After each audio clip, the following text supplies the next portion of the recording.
At this point, a lot of you guys know me. You know, if something goes wrong on this channel, I like to enjoy scotch. I'm not wasting good scotch on this.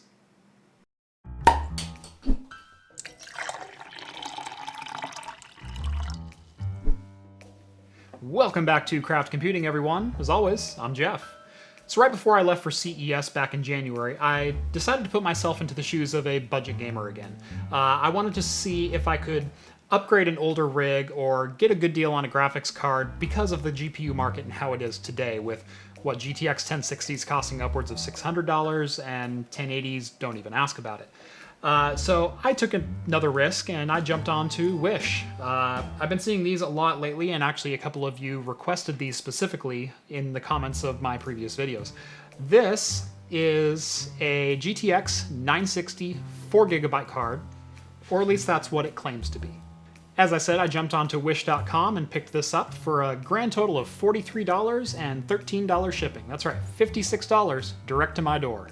Now, if this actually was a GTX 960, $56 is a heck of a deal. That is still a very competent card. If you've seen my average gamer's PC, that was only a GTX 760.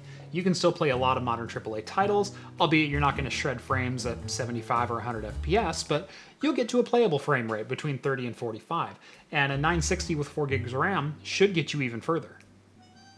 Opening the box up, I found a Molex to 6-pin adapter, as well as an nVidia driver disc that I'm sure is plenty legit, as well as the video card itself that was actually fairly well packed inside the box, although the box didn't fare too well in shipping. Construction-wise, I'm actually fairly impressed. Now, it's just an aluminum heatsink with a couple of fans strapped on top of it, but the 960 was never the hottest running card out there. Honestly, this is not too bad. So, being the brave soul that I am, I dropped this into my test rig, which is a 5820K running at 4.4 GHz and 16 gigs of DDR4. When I powered it on, I was met with a GTX 960 BIOS screen. Hey, we're off to a good start. I decided to forego the sketchy-looking driver disk and go directly to nVidia to download drivers. Downloaded the GTX 960 drivers, and hey, what do you know? They actually installed. My desktop showed up at 1080p resolution, 60 Hz, and everything seemed normal. Device Manager even told me I had a GTX 960 installed. So let's start some benchmarks. Let's go ahead and fire up Firestrike and see... Alright, this is taking a little bit to load. Hold on. Hold on. And we're out of black screen. This is not looking promising. So an Alt F4 and a 3-finger salute later, the computer had hard locked, so I went ahead and powered it down, rebooted. Again, everything seemed fine. Tried launching Firestrike again. Nothing. So something's definitely a little bit amiss with this card. Let's see if we can even get into a game. Let's launch Counter-Strike. Let's set the bar really low. So testing Counter-Strike, 1080p, high settings. Again, not a challenge for a GTX 960. Get to the loading screen and...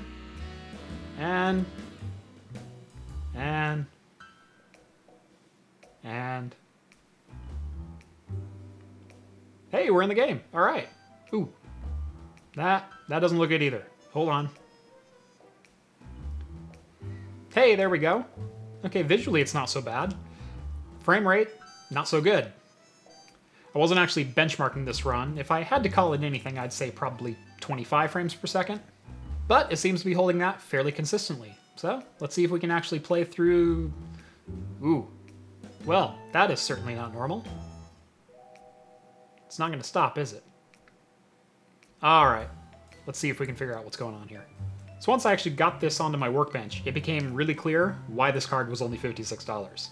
Got the heatsink off, and while it's actually a pretty decent quality aluminum heatsink for my eyes, it didn't even use the proper fan header. They just jammed a 2-pin into a 4-pin plug and hoped for the best, I guess.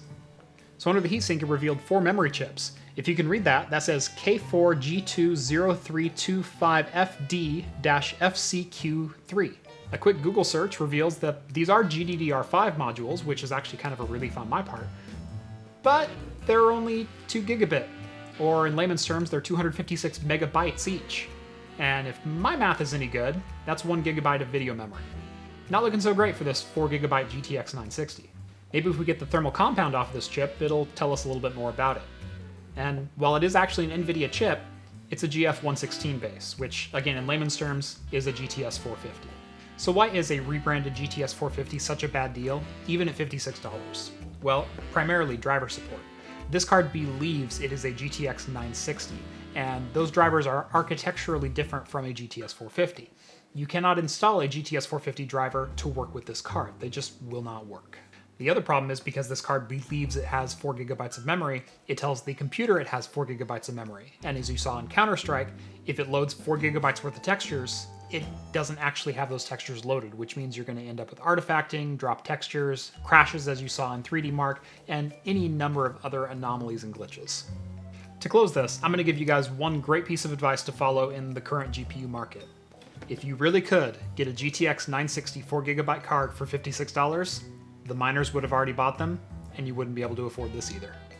And one quick final note before I go. To Wish's credit, as soon as I reported that I had a counterfeit card, I got a refund in about 20 minutes. I guess it's probably not the first time that they've heard this story. So thanks for watching this one, guys. I know it's a short one. Go ahead and drop me a like and make sure you're subscribed. I do have something pretty exciting coming up, which is what I think might be a legit way to get a video card with high performance in this day and age. Make sure to check out my Patreon page if you want to support the channel directly. It gives you exclusive access to my Discord chat, as well as other perks that will be announced very shortly. Also, if you have any shopping to do, make sure to check out my Amazon affiliate link down in the video description. All proceeds from Patreon and Amazon affiliate are going directly back into content for this channel. So thank you guys again so much for watching, and as always, I'll catch you next time. Cheers!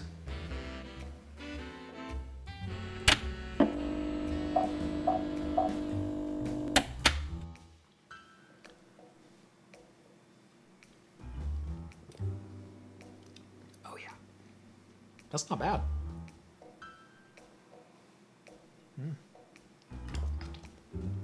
Bridgeport Deep Cut Oatmeal Stout. I like it. That's good.